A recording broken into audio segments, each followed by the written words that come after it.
मी दिलीपरावांची गाय. आज खूप ओझं वाटतंय. हे कासेचं दुखणं आता सहन होत नाहीये. व्यायल्यापासून ही सूज अशीच आहे. साधी हालचाल करणंही कठीण झालंय. कुणीतरी माझी ही वेदना कमी करा ना. मालक आले. वाटतंय माझ्या त्रासावर काहीतरी उपाय घेऊन आलेत. काऊ केअरचे हल्पानील. आता नक्कीच बरं वाटेल. माझ्या शेतकरी मालकाने मला दररोज 200 मिली काऊ केअरचे हल्पानील दिले. आणि काय आश्चर्य, फक्त 2 ते 3 दिवसात माझी सूज पार गायब झाली. आता मला उभं राहायला आणि चालायला किती सोपं जातंय. शरीरात जणू नवी ताकद आलीये. बघा, आता माझं दूध उत्पादन कसं जोरात आहे.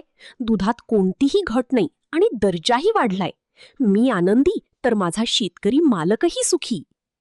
कासेच्या सुजेवर आणि सोमॅटिक सेल काउंट कमी करण्यासाठी एकच खात्रीशीर नाव, काऊ केअरचे हल्पानील. गायीच्या आरोग्यासाठी, दुधाच्या वाढीसाठी.